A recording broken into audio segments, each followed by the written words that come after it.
juga satu jam baik lagi. Kalau kan biasa juga kayak tadi itu ada videonya. Kalau ini tidak besar suara nggak masuk sebenarnya itu dari aku misalnya kan ada sedikit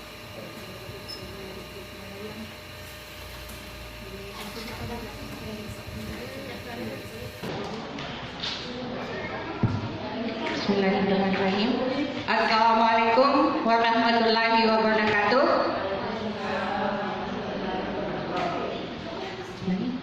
Puji syukur kita panjatkan kehadirat Allah Subhanahu wa taala yang telah melimpahkan begitu banyak nikmat kepada kita, termasuk nikmat kesehatan, kesempatan, waktu sehingga kita bisa berkumpul di tempat ini. Salawat dan salam tidak lupa kita kirimkan senantiasa kepada Nabiullah Muhammad sallallahu alaihi wasallam. Allahumma sholli ala Muhammad wa ala ali Muhammad. Nabi yang satu-satunya yang patut kita teladani dalam segala aspek kehidupan kita. Baik Bapak Ibu, adapun maksud dan tujuan kita pada kegiatan hari ini adalah berkumpul di tempat ini untuk mendengarkan tentang pemaparan aksi nyata daripada modul 14, yaitu pengenalan budaya positif dari satu rangkaian kegiatan pendidikan guru penggerak dari salah seorang rekan kita dan kita. Di sini nanti ada 6 hal yang akan dipaparkan oleh beliau, yaitu yang pertama bisa saya sampaikan pada kesempatan ini. Yang pertama itu mengenai perubahan paradigma belajar. Yang kedua mengenai disiplin positif. Yang ketiga mengenai motivasi perilaku manusia. Yang keempat mengenai 5 kebutuhan dasar manusia. Dan yang terakhir adalah segitiga restitusi. Baik, profil singkat mengenai Ibu pemapar nanti pemateri adalah nama Reni Andriani SPD MPD, tanggal lahir beliau Palembang 3 April 1980, unit kerja SMK Negeri 5 Sopeng, dalam hal ini sebagai guru bimbingan dan konseling. Baik, untuk mengefisienkan waktu, langsung saja saya beri kesempatan kepada beliau untuk memaparkan yang pertama. Bismillahirrahmanirrahim. Assalamualaikum warahmatullahi wabarakatuh. Terima kasih, pertama sekali saya ucapkan terima kasih kepada Bapak ataupun Ibu Wakil Kepala Sekolah yang telah menyempatkan hadir pada hari ini. Terima kasih kepada Bapak Ibu Ketua Program Kalian yang telah menyempatkan hadir pada hari ini, dan juga terima kasih kepada semua rekan-rekan guru yang saya cintai dan saya banggakan. Tapi hanya berbagi kebaikan, hanya berbagi hal apa yang sudah saya dapatkan dalam program pendidikan guru penggerak. Untuk lebih efisiennya waktu, saya akan memaparkan materi tentang apa-apa saja yang telah saya dapatkan dari modul 1 selama saya mengikuti pendidikan guru penggerak. Dan inilah hasil karya yang telah kami lakukan selama mengikuti pendidikan guru penggerak. Yang pertama, saya perkenalkan dulu saya sendiri sebagai guru SMK, kemudian Bapak fasilitator saya itu Bapak Muhaimin, dan pengajar praktiknya adalah Bapak Siswandi. Maaf ya, saya ingin berdiri tentang perubahan paradigma belajar dari tahun sebelumnya dengan yang masa yang akan masa kini. Ada perbedaan perubahan paradigma belajar. Yang pertama, bahwa pembelajaran itu dulu dia berpusat pada guru. Kalau yang sekarang itu berpusat pada murid, berpusat pada siswa. Jadi kalau dulu teacher is all, guru adalah segala-galanya, guru adalah sumber ilmu. Tapi sekarang itu terbalik. Jadi sekarang perubahan paradigma belajarnya itu berpusat pada guru. Guru di sini tidak semata-mata hanya menyampaikan semua materi, tapi guru adalah sebagai fasilitator, mengarahkan murid bagaimana caranya murid mendapatkan materinya sesuai dengan tujuan pembelajaran kita. Jadi kita sebagai guru, kalau dulu kita capek karena kita metodenya ceramah, kita menyampaikan apa-apa yang kita tahu. Kalau sekarang itu berbeda dengan paradigma belajar sekarang itu, guru hanya menyampaikan apa-apa yang harus dicapai oleh siswa. Nanti kita mengarahkan bagaimana caranya supaya siswa mencapai apa yang menjadi tujuan pembelajaran kita. Boleh dengan diskusi kelompok, sumber belajar itu bisa berbagai macam sumber belajar yang kita gunakan.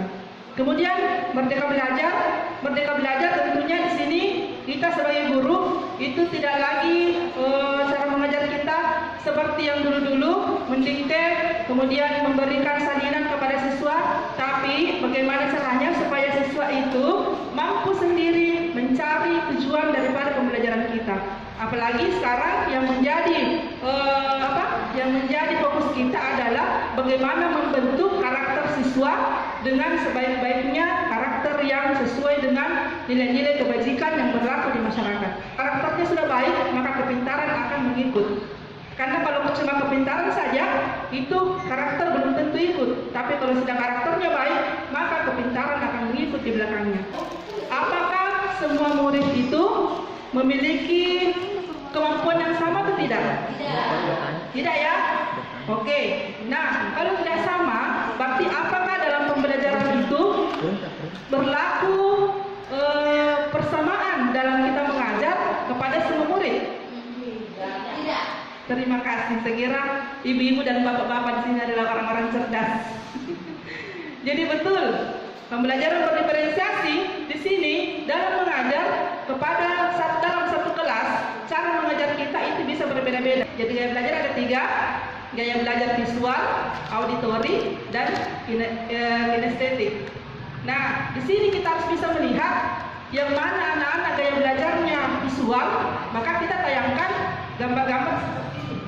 Untuk anak-anak yang gaya belajarnya auditori, dengan metode ceramah, itu mereka bisa menangkap.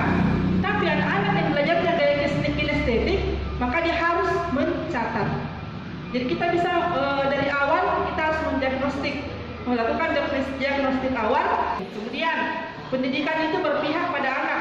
Jadi apapun kelakuan anak dalam kelas, maka kita sebagai guru harus mampu mengubah dari identitas gagal menuju ke identitas sukses. Kalau menurut Bapak Ki Hajar Dewantara, bahwa anak itu ketika dia sudah lahir, dia sudah membawa kertas buram. Sudah ada, tapi masih samar-samar. Ini menurut Bapak Ki Hajar Dewantara. Jadi anak itu ketika lahir, dia sudah membawa bakat, minat yang dimilikinya, tapi masih samar-samar. Disinilah fungsi kita sebagai seorang guru, bagaimana kita mampu menebarkan apa yang samar-samar itu. Misalnya anak yang suka berolahraga, maka kita beri dia kesempatan untuk meningkatkan ataupun mengembangkan bakat minat yang dimilikinya. Saya mau tanya dulu Bapak Ibu, menurut Bapak Ibu yang bagus itu disiplin positif atau hukuman? Ya, disiplin positif. Nah, perbedaan disiplin positif dengan hukuman, pertama, ini ya, kalau disiplin positif, memang kita memberikan aturan kepada anak, tapi anak itu mengontrol perilakunya dengan kesadaran dan bertanggung jawab atas tindakannya sendiri. Tanpa harus kita perintah, anak akan melakukannya. Tapi kalau hukuman ini tindakan yang tujuannya itu hanya berefek pada masa sekarang. Anak takut sama kita karena melihat kitanya, bukan berdasarkan apa yang dia yakini. Jadi ini dia, kalau disiplin positif itu, ini bisa kita lihat bahwa ini contohnya ya, seorang anak mengotori meja. Nah, hubungan dengan kesalahan itu konsekuensinya hanya membersihkan meja yang sudah dikotori. Hukuman yang tidak tepat itu kita menyuruh anak berdiri di depan kelas, artinya tidak sesuai dengan kesalahannya. Jadi kita membangun kesadaran anak dengan memberikan keyakinan-keyakinan, dan solusinya itu anak sendiri yang menemukannya. Kemudian dialogisnya ini berdiskusi dengan anak. Ini contoh penerapan disiplin positif. Maka kita akan mengetahui apa yang menjadi penyebabnya, kemudian nanti dia sendiri akan menemukan solusinya. Ini motivasi perilaku manusia manusia. Ini Jane Gosen dalam bukunya Restructuring School Discipline menyatakan ada 3 motivasi perilaku manusia.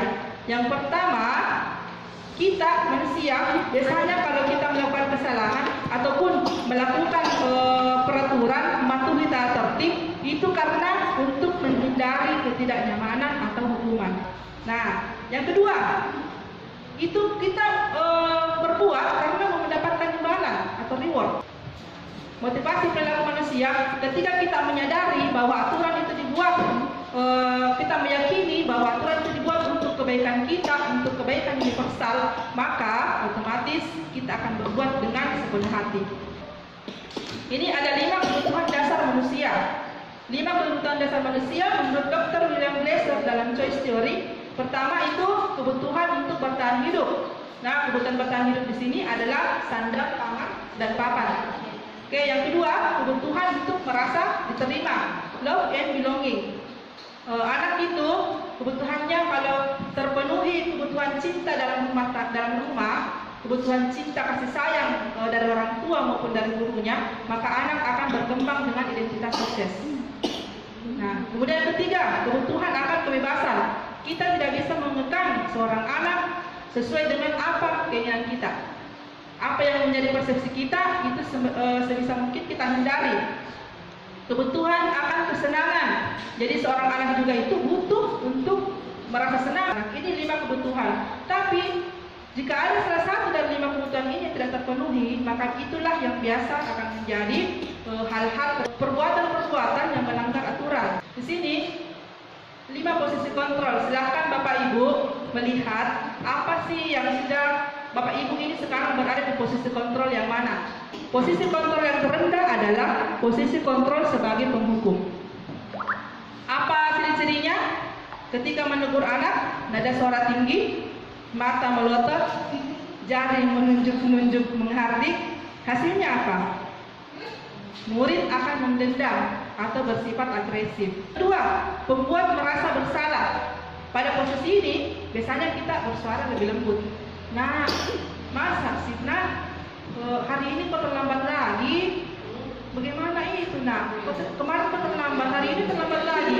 Akhirnya, dalam diri seorang anak ini, dia merasa bersalah sama gurunya. Dan ini lebih parah lagi.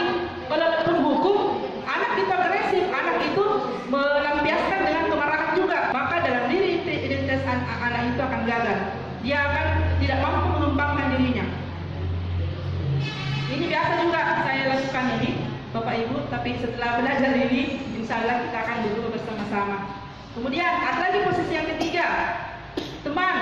Nah, ini juga sebagai seorang teman kita bisa akrab, bercanda, tapi dalam melakukan itu ya murid akan tergantung sama gurunya. Siapa yang ditemani akrab, maka guru yang lainnya, kalau misalnya suruh pungut sampah ya, ini contoh kecil, suruh pungut sampah, guru yang tidak akrab sama dia, maka dia akan mengabaikan. Posisi pemantau, ini pemantau berarti dia adalah posisi mengawasi. Yang bagus itu yang mana? Yang bagus adalah seorang manajer. Manajer di sini terkadang kita sebagai teman, terkadang juga kita sebagai pemantau.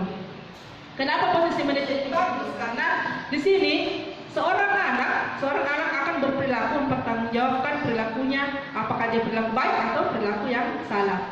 Di posisi yang terbaik ini adalah posisi manajer. Keyakinan sekolah atau kelas. Nah, keyakinan kelas ini boleh kita lakukan di awal pembelajaran, di awal tahun pembelajaran, terutama untuk wali kelas. Ini boleh kita lakukan ini dan tidak perlu banyak-banyak, tapi menyangkut semua. Misalnya keyakinan kelas. Menghormati orang yang berbicara, menghormati teman, guru, dan semua warga sekolah yang ada di lingkungan sekolah ini. Itu keyakinan kelas. Jadi tidak perlu kita membuat aturan-aturan yang terlalu banyak, yang akhirnya anak-anak sendiri akan bingung. Keyakinan sekolah itu nilai-nilai kebajikan universal yang disepakati secara tersirat dan tersurat, lepas dari latar belakang suku, negara, bahasa maupun agama. Ini murid perlu mendengarkan dan memahami arti sesungguhnya tentang peraturan-peraturan yang diberikan, karena di balik peraturan itu ada nilai kebajikan Saya lanjut lagi. Ini contoh keyakinan kelas. Ini ada contoh-contohnya Bapak Ibu bisa bisa dilihat. Jadi boleh kita lakukan ini dalam kelas. Ini setiap anggota kelas perlu belajar. Kalau ada orang yang ada orang yang berbicara yang tidak benar tentang saya juga akan marah seperti itu. Karena itu adalah sifat manusiawi. Tapi bukan dengan maksud bahwa yang dilakukan itu adalah benar. Ketika dia memukul temannya itu adalah sesuatu yang benar. Tidak seperti itu Bapak Ibu. Tapi kita seorang dalam institusi itu harus memahami alasan dan paham bahwa setiap orang akan melakukan yang terbaik di waktu tertentu. Seperti dia memukul temannya karena merasa bahwa yang dilakukan itu benar, supaya temannya ini tidak melakukan lagi kesalahan yang sama. Nah, itulah yang kita validasi bahwa tindakannya itu tentunya melanggar daripada tertib ataupun aturan-aturan kebijakan yang telah kita lakukan, yang telah kita sepakati bersama. Kemudian yang terakhir ini menanyakan keyakinan. Ketika identitas sukses telah tercapai, ini tadi langkah 1 dan langkah 2. Mulai dari langkah 1-nya tadi menstabilkan identitas, kemudian yang kedua validasi tindakan yang salah, maka anak akan siap untuk dihubungkan dengan nilai-nilai yang dia percayai dan berpindah menjadi orang yang dia inginkan. Demikian tadi Bapak Ibu penjelasan dari saya tentang budaya-budaya positif yang boleh kita lakukan di sekolah. Saya kira Bapak Ibu terima kasih atas, saya mengucapkan sekali lagi terima kasih atas kesediaan Bapak Ibu untuk sama-sama berkumpul di tempat ini. Dan misalnya kalau ada pertanyaan, saya serahkan kembali kepada Ibu Moderator. Terima kasih. Assalamualaikum warahmatullahi wabarakatuh. Wah, luar biasa ya Bapak Ibu, pemaparan dari Ibu Reni. Aplaus dulu untuk Ibu. Saya yakin dari pemaparan beliau banyak sekali hal-hal positif, hal-hal baik, tambahan pengetahuan kita bisa dapatkan. Saya yakin itu. Dan juga mungkin sudah ada banyak juga pertanyaan yang muncul dari Bapak dan Ibu mengenai apa yang sudah disampaikan oleh Ibu Reni tadi. Baik, demi lancarnya nanti sesi diskusi kita, izinkan saya memandu acara tanya jawab mungkin atau sharing ya seperti itu, bukan sekedar tanya jawab saja ya. Diskusi kita pada kesempatan ini mengenai apa yang sudah disampaikan oleh Ibu Reni tadi, mulai dari perubahan paradigma belajar sampai kepada segitiga restitusi. Baik, untuk sesi pertama dulu untuk diskusi ini, silakan mungkin ada Bapak Ibu yang ingin menyampaikan pertanyaan, silakan. Baik, Pak silakan. Terima kasih atas kesempatan yang diberikan. Apa yang akan terjadi apabila ada kebutuhan anak didik kita tidak terpenuhi? Saya ulang kembali, apa yang akan terjadi apabila ada kebutuhan anak didik kita tidak terpenuhi? Terima kasih.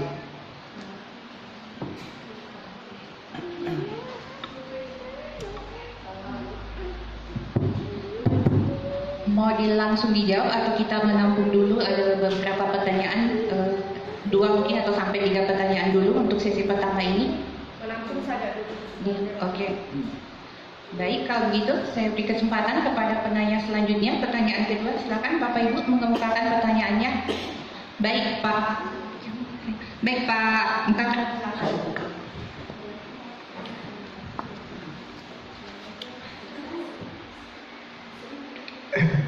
Terima kasih atas kesempatan yang diberikan. Yang saya mau tanyakan di sini, Bu, tentang keyakinan kelas. Bukankah sudah ada peraturan kelas? Nah, yang saya tanyakan di sini, apa perbedaan peraturan kelas dan keyakinan kelas? Mungkin itu dulu. Terima kasih. Assalamualaikum warahmatullahi wabarakatuh. Terima kasih atas pertanyaannya. Mungkin ya, oke. 3 pertanyaan dulu ya Bapak Ibu untuk sesi pertama. Nanti dijawab dulu oleh Ibu pemateri, baru kita lanjut mungkin kalau masih ada waktu untuk kesempatan selanjutnya. Baik, silakan Ibu Satriani. Oke. Assalamualaikum warahmatullahi wabarakatuh. Sebelumnya mungkin terima kasih kepada pemateri karena menurut saya apa yang Ibu paparkan di atas sangat-sangat bagus dan berguna bagi kita sebagai guru. Kemudian yang ingin saya tanyakan di sini, Ibu tadi paparkan materi tentang segitiga restitusi. Yang ingin saya tanyakan di sini adalah apa keuntungan dari pelaksanaan restitusi itu. Oke, makasih. Baik, untuk kesempatan pertama mungkin 3 pertanyaan dulu ya Bapak Ibu. Bapak Ibu yang lain yang masih memiliki pertanyaan boleh nanti di kesempatan berikutnya disimpan dulu. Kita mendengarkan dulu jawaban-jawaban dan berdiskusi mengenai lebih lanjut mengenai 3 hal yang ditanyakan oleh teman-teman kita. Baik, untuk pertanyaan pertama dulu dari Pak Haji Sadi. Apa yang akan terjadi bila mana kebutuhan anak didik tidak terjadi atau tidak dipenuhi? Baik, saya beri kesempatan, silakan. Terima kasih atas pertanyaan-pertanyaan dari teman-teman. Saya sendiri sebenarnya di sini masih tahap terus belajar. Insya Allah mudah-mudahan jawaban saya ini bisa betul-betul bisa betul-betul membuat teman-teman merasa bahwa jawaban itu adalah jawaban yang tepat. Nah, di sini kalau salah satu kebutuhan dasar anak tidak terpenuhi, nah ketika kebutuhan dasarnya tentang merasa diterima, love and belonging. Di sini anak yang dalam kehidupan keluarganya, anak yang broken home, ini karena dia dalam kehidupannya itu tidak mendapatkan kasih sayang, tidak mendapatkan rasa kasih, rasa cinta dari kedua orang tuanya. Akhirnya dia itu cenderung melakukan pelanggaran-pelanggaran yang bagaimana sih supaya mendapatkan perhatian dari guru. Maka itu dari sekarang barangkali bisa kita belajar mengidentifikasi sebenarnya anak ini kebutuhan dasar apa yang tidak terpenuhi. Dari jawaban yang diberikan oleh pemateri tadi, sudah cukup jelas ya Bapak Ibu bahwa bila mana tidak terpenuhi salah satu kebutuhan anak itu akan imbasnya nanti ada pelanggaran yang dilakukan oleh anak tersebut. Baik, lanjut ke pertanyaan yang kedua dari Pak Kadang di sini.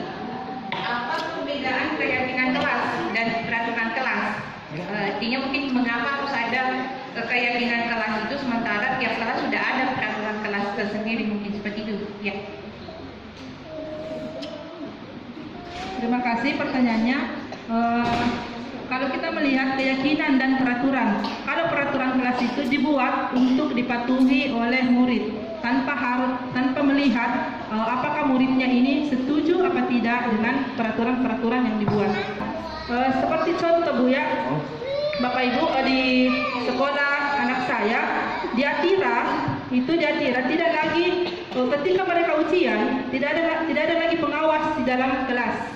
Kenapa terjadi seperti itu? Karena mereka meyakini bahwa ketika dari awal mereka sudah menyontek, maka nilai-nilai berikutnya akan mereka dapatkan itu adalah hasil yang tidak benar, dan keyakinan lainnya lagi bahwa ketika dia melakukan pelanggaran seperti itu akan berimbas kepada masa depannya kelak. Karena di ujian-ujian UTBK itu tidak ada lagi bantuan yang bisa didapatkan. Nah, di situ akhirnya terbentuk keyakinan pada diri siswa sehingga tidak lagi mereka harus diawasi. Masih ada pertanyaan, kalau begitu kita buka untuk sesi yang kedua. Mungkin masih ada pertanyaan dari Bapak Ibu, teman-teman yang lain. Silakan. Oh baik, Ibu Aji silakan.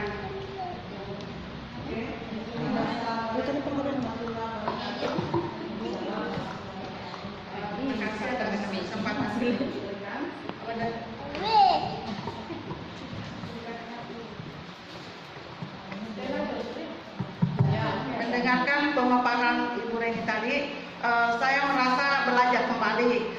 Namun kadang-kala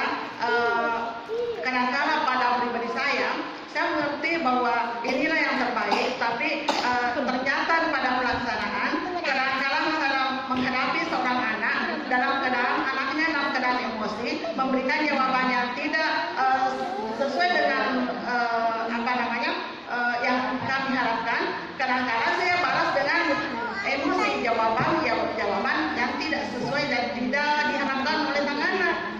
Tetapi mendengarkan pemaparannya tadi Bu Reni dan menjawab pertanyaan-pertanyaan Anda, saya merasa belajar kembali. Terima kasih Bu Reni. Namun ada pertanyaan di sini saya akan lontarkan adalah tadi Ibu Reni sudah memaparkan hanya budaya-budaya yang baik, budaya-budaya yang kurang baik. Namun di sini yang saya pertanyakan, tolong memberikan ini cuma kita satu contoh penerapan budaya-budaya baik di sekolah yang dapat kita kembangkan. Iya, makasih. Assalamualaikum warahmatullahi wabarakatuh.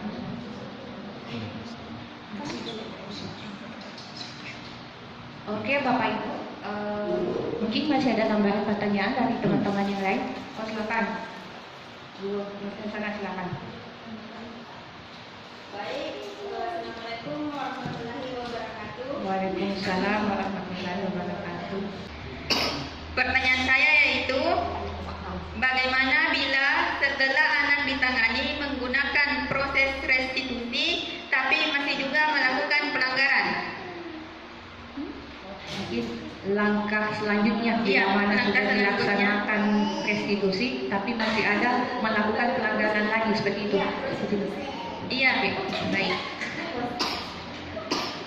Oke, sudah ada pertanyaan? Mungkin Bapak Ibu masih ada, kita buka 2-3 pertanyaan untuk sesi yang kedua ini. Silakan bila masih ada pertanyaan.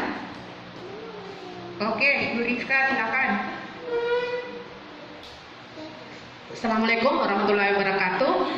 Waalaikumsalam warahmatullahi wabarakatuh. Sebelumnya bisa Bu buka slide-nya yang 5 posisi apa tadi itu?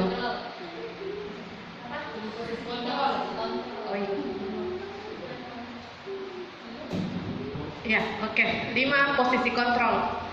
Yang ingin saya tanyakan, bagaimana pengamatan Ibu di sekolah kita tentang 5 posisi kontrol ini? Apakah banyak yang melanggar atau bagaimana? Ya, terima kasih. Saya minta jawaban jujurnya. Assalamualaikum warahmatullahi wabarakatuh.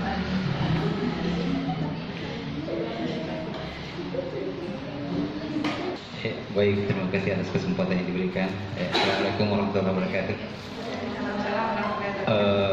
Kebetulan saat tadi itu saya tidak sempat mengikuti semua karena ada urusan atau pekerjaan yang kita ini selesaikan dulu. Jadi masalah tadi saya sempat dapat ketika pemateri memaparkan bahwa kata-kata larangan atau jangan hendaknya jangan sampai diucapkan oleh seorang tenaga pendidik kepada siswanya, tetapi diganti dengan kata-kata lain. Nah, ketika seumpama seorang siswa ini, karena kita ketahui juga bersama bahwa masa-masa baik itu SMP sampai SMA itu masa keras namanya, artinya masa pencarian jati diri bagi anak-anak. Jadi ketika suatu karakter anak-anak itu tidak serta-merta kita sebagai seorang tenaga pendidik mampu membuat kesadaran, tapi perlu bagaimana seorang guru itu dapat pendidik ini setelah yang pernah saya umumkan dengan baik itu dari pelatihan-pelatihan yang ada, bahwa bagaimana seorang guru, apakah kita sebagai seorang guru harus mengikuti karakter seorang anak dalam tingkah lakunya, dalam kesehariannya, ataukah kita sebagai seorang tenaga pendidik yang berusaha untuk mengubah karakter anak tersebut? Ya, inti pertanyaan saya ada tadi, pertama, hendaknya kata-kata larangan atau jangan itu diganti dengan kata-kata yang bagaimana, ya. Kemudian yang kedua, sebagai seorang tenaga pendidik, apakah anak-anak yang harus mengikuti karakter seorang guru atau mengubah karakternya ke yang lebih baik, ataukah guru yang harus mengikuti karakter anak tersebut? Terima kasih.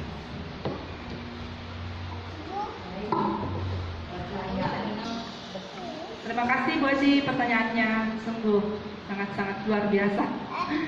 Jadi banyak sebenarnya sih dalam penerapan budaya baik di sekolah ini sudah banyak kita lakukan. apa yang kita lakukan itu, sebaiknya apa yang sudah dilakukan itu kita pertahankan.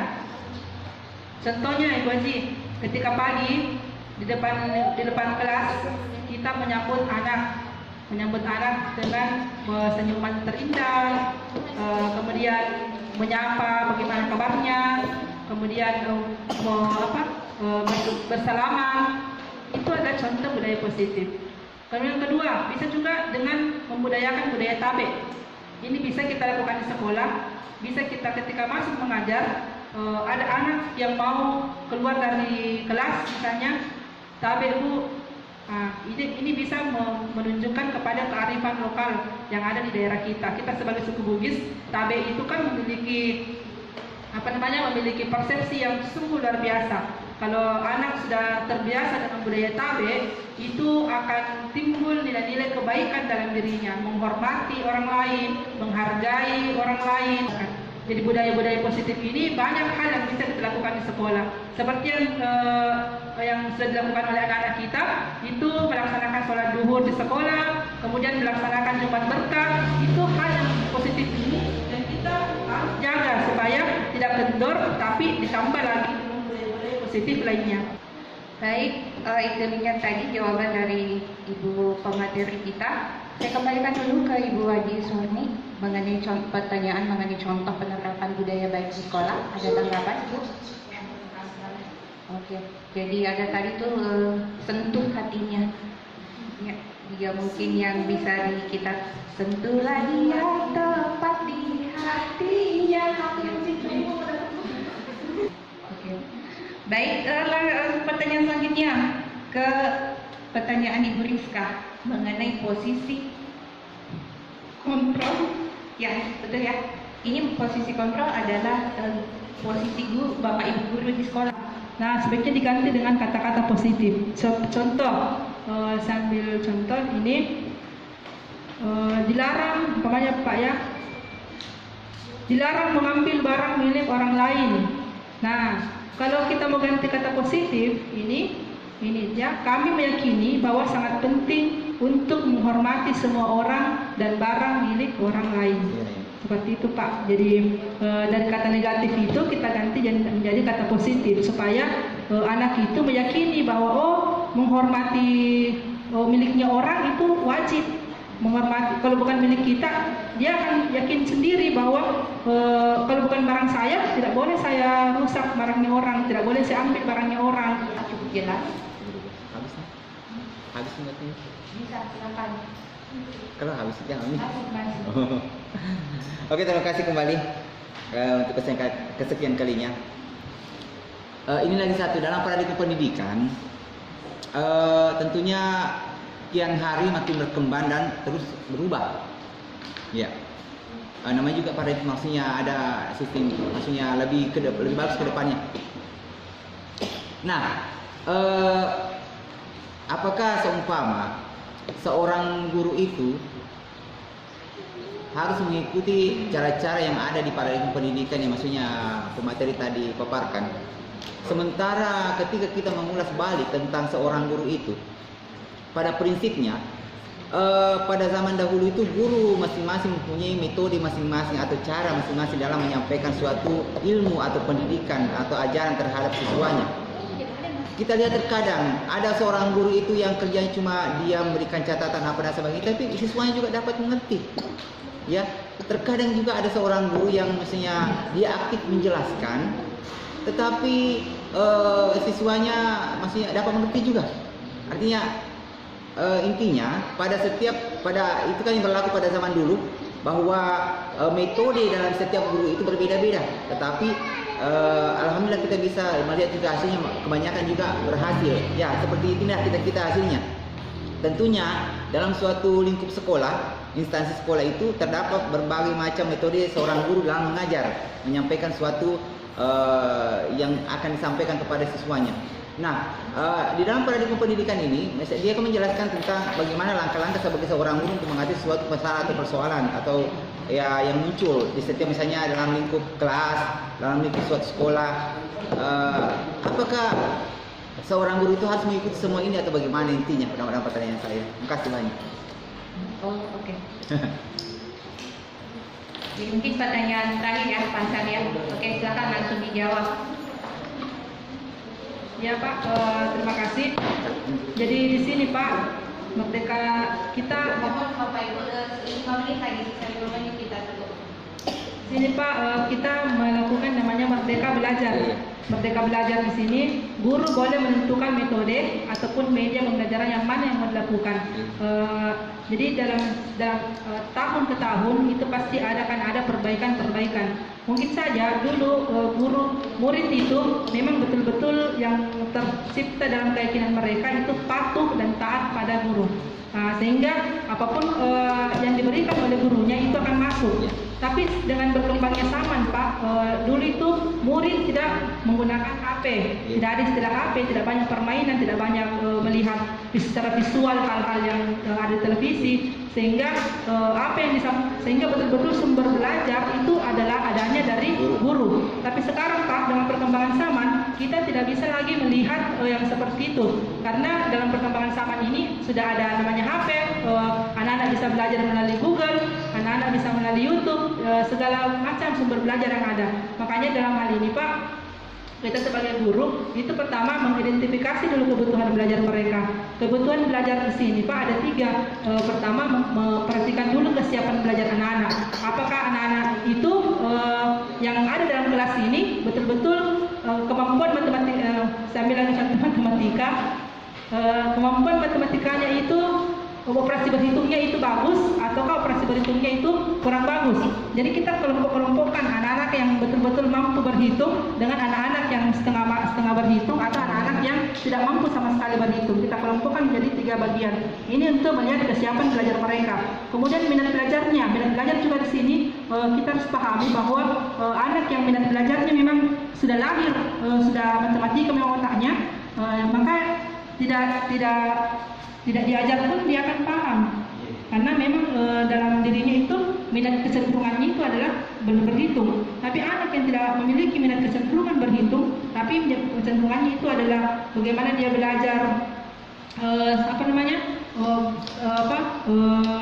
dia lebih senang ke biologi, lebih senang ke praktek, maka otomatis kita sebagai seorang guru harus membangun minat situasional di dalam kelas. Bagaimana membuat media-media pembelajaran yang bisa menarik anak-anak supaya mau ikut bergabung untuk betul-betul belajar. Kemudian yang ketiga, profil belajar Pak. Tentunya kita harus membedakan juga. Kalau zaman dulu itu Pak belum diketahui orang-orang yang dulu Pak itu memang belum paham profil belajar seperti itu. Makanya guru dulu itu hanya betul-betul mendikte, kemudian mewajibkan murid harus menghafal ini, harus menghafal itu. Kalau sekarang Pak, dengan gaya belajar anak-anak yang berbeda-beda, mulai dari gaya belajar visual, auditori, kemudian kinestetik, kita harus bisa memberikan media pembelajaran yang bisa mencakup ketiga gaya belajar yang dimiliki oleh anak. Itu tadi jawaban dari pengajar kita. Sekali diskusi kita mengenai apa yang sudah disampaikan oleh pengajar, mungkin sudah cukup jelas ya Bapak Ibu. Jadi baik, mungkin untuk kegiatan hari ini mungkin bisa kita cukupkan. Ini saya menyampaikan kesimpulan dari apa yang sudah disampaikan oleh pengajar, yaitu mengenai penyebaran paradigma yang dulunya berpusat pada guru, yang sekarang berpusat pada studennya atau siswanya. Kemudian ada disiplin positif yang harus dilakukan, tidak lagi memberi hukuman. Kemudian ada motivasi mengenai internal dan eksternal. Kemudian ada kriteria yang harus dipenuhi agar siswa tidak melakukan pelanggaran. Kemudian ada kriteria sekolah atau kelas yang harus disepakati bersama. Kemudian ada segitiga restitusi yang harus senantiasa dilakukan bila mana ada pelanggaran yang ditemukan. Dan segitiga restitusi itu jangan dilakukan untuk satu kali, tetapi menemukan pelanggaran, lakukan lagi, ada pelanggaran, lakukan lagi. Baik, demikian tadi kesimpulan yang bisa saya sampaikan. Contoh ada closing statement Ibu Dewi. Terima kasih. Satu hal yang saya ingin sampaikan bahwa belajar dan berproses itu tentunya memerlukan waktu yang tidak singkat. Mari kita sama-sama belajar dan berproses cara yang lebih baik sesuai dengan sesuai dengan filosofi pendidikan Bapak Kiai Dewantara adalah bagaimana kita menghamba pada murid, bagaimana seorang murid itu bisa, bagaimana seorang guru itu bisa melakukan pembelajaran yang akhirnya menyenangkan bagi murid dalam kelas. Dan jangan pernah merasa lelah dengan tugas sebagai seorang guru, karena sesungguhnya tugas seorang guru itu adalah tugas yang mulia, karena kita tidak datang dengan kita, tapi kita datang dengan benda makhluk hidup. Hidup ini tidak serta-merta dengan semuanya membalikkan telapak tangan bisa mengubah mereka. Kira seperti itu. Buat teman-teman, silakan mari kita sama-sama menjadi guru penggerak, karena semakin banyak guru penggerak dalam sekolah, maka akan semakin sukses sekolah itu, maka akan semakin berkembang sekolah itu. Amin. Tidak harus minta guru penggerak itu, tidak harus minta guru penggerak itu, yang penting dia mau belajar. Tidak harus mampu berdiri di depan umum, tidak seperti, karena dalam terus terang saja saya sebelumnya juga tidak paham apa sih itu guru penggerak, bagaimana ke depannya. Saya juga tidak pernah berbicara di depan umum seperti ini. Tapi dengan guru penggerak semua itu kita diajarkan bagaimana kita dalam situ berproses dan belajar bersama. Ya, tidak ada yang minta dalam guru penggerak. Bahkan teman saya dalam guru penggerak itu semuanya kita semua mempunyai kapasitas masing-masing, karena setiap orang memiliki unik dan berbeda. Jadi seperti itu. Jadi sekali lagi teman-teman, mari kita sama-sama menyiapkan menjadi guru penggerak, calon guru penggerak, agar kedepannya kita sama-sama bisa menyukseskan sekolah. Terima kasih. Assalamualaikum warahmatullahi wabarakatuh. Waalaikumsalam warahmatullahi wabarakatuh. Kemudian tadi closing statement dari Ibu Materi, mudah-mudahan apa yang sudah disampaikan oleh beliau sangat menjadi tambahan bagi kita